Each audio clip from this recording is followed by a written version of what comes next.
got mauled by a bear about 11 years ago. Did you really? I did. Yeah, wouldn't it be funny if I was like, no, I'm lying. All the stories that I've told are false. Yeah, You got bit on the butt by a bear? I did, yeah. It was really bad. Yeah, I got into 24-hour racing really young. I loved it. I grew up in this mountain bike community and kind of threw mighty bikes, and we were a group of really competitive kids.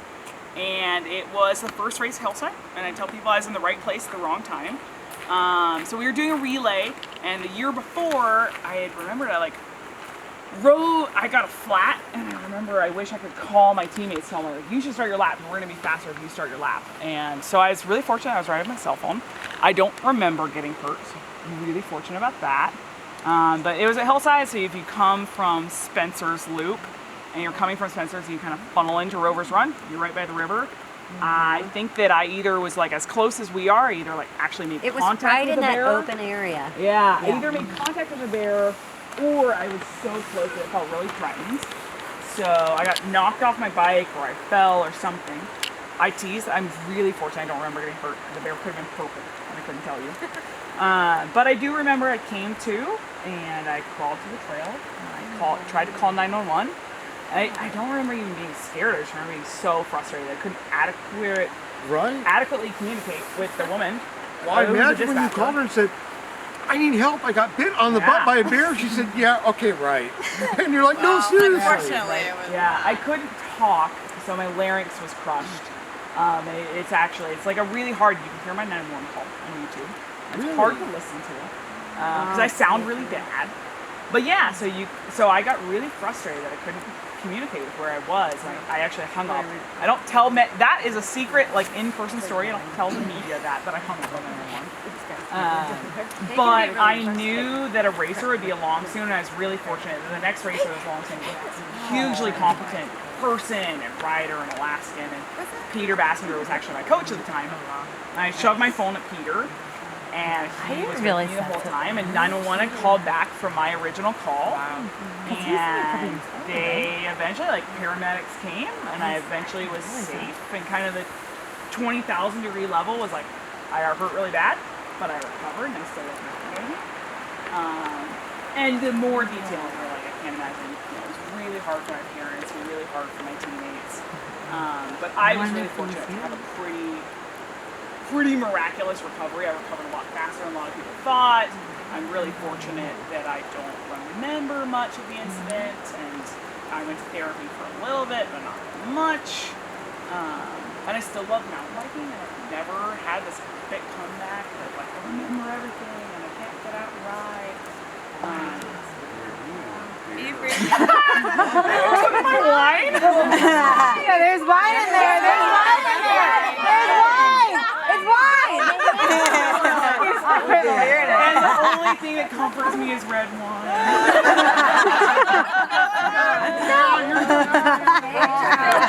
He was gonna do I know. She makes like cherry coke and some blue Slurpee in your wine. She filled it up to the brim. Hey, I have a question. Yeah. Hey, who put your call on YouTube, and how do you feel about it? So, you know what? It was public knowledge. It came on the news. I bet the media requested it. The media, and at that time, there was actually, it was like, I guess 911 calls are public record. Yeah. So they put it out. It was really sensationalized, and it's like, I listened to it with my college roommate. It's really hard to hear, and it's easier to hear if I'm sitting next to you and I'm okay, but it does not sound like a healthy person. You can hear me struggling to breathe, and it was like my larynx was totally crushed. And I told a couple of gals I was teaching with tonight to make you feel like I wasn't gonna die.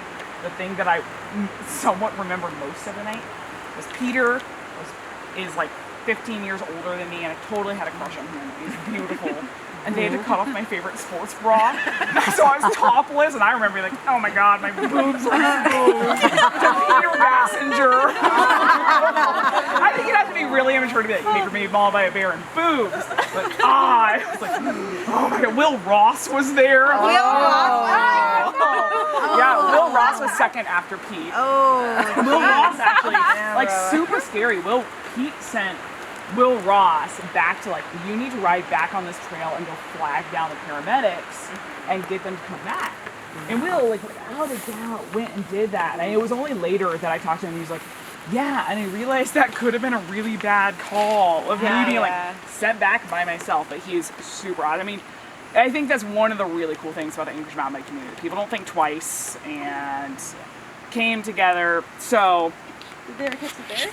no, you know, it wasn't one of tag bears, and it wasn't, so 2008 was actually that really weird summer of like that mama bear was super aggressive and actually hurt a couple other people, and it wasn't the bear that hurt me, but a couple other people got hurt. My family, I think I tell myself, and my family's always felt like the bear acted naturally. Like if I didn't actually physically hit it, I was really, really close to it and it felt threatened. And I think it makes me feel better that bears react naturally. Right. So we never pursued like, please go out and find this bear. And it wasn't like trying to eat you, it was just like... No, I think I've like put together that it maybe took advantage of the situation. Like it dragged me a long way. They found me and my bike a long ways apart. And it did somewhat significant damage. But the like thing that kind of turns your stomach or makes me feel a little wiggy, you hear that like brown bears don't like to eat live prey. So one of the theories is like it subdued me, I stopped moving and it left. And like in theory when it came back we were either gone or there were enough people there that it was freaked. So I was really fortunate that I was able to come to and crawl back to the trail and be with it enough to call 911 and or like shove my phone at someone else that could. Have a phone, yeah. Oh my god, to have a phone? I know, I'm like, this is a I was really lucky. A lot of people didn't have phones. Those brick Nokia phones still have it. But yeah, I was super lucky, and you know, it was so much easier for me for a long time. Physical therapy was like riding. It was so much easier for me to ride than walk or run. And so I was able to get back into biking really pretty quick. And I remember thinking I was going to be a really good road biker, but road biking bores me to death. I never got into it, and I just got back into mountain biking, and I've been super fortunate to, you know, I don't love riding in the middle of the night. I don't think any Alaskan is like, yeah, I prefer riding from like midnight to 3. Get out By myself. Yeah. So no, and I did the Kenai 250 last year was my 10-year reunion as like a fuck you to bears. Yeah. And I'm gonna keep riding.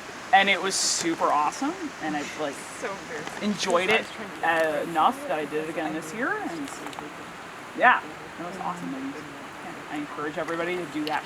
Think about that race. It's a really, really cool event. Ooh, that's hilarious. What is it? So it links all the Kenai I would trails. do it, but I'm just too scared to ride by myself, so I have to have somebody else wants to ride with me. Buddies are awesome. Yeah, I think buddies are kind of crux. 20 miles kicked my ass. I can't imagine doing it. But yeah, that's you do. But that's kind of my bear story and my scars. Yeah. You know what? You're like, whoa. Yeah. You guys You're my hero, right? Oh, that's very sweet. Right. That's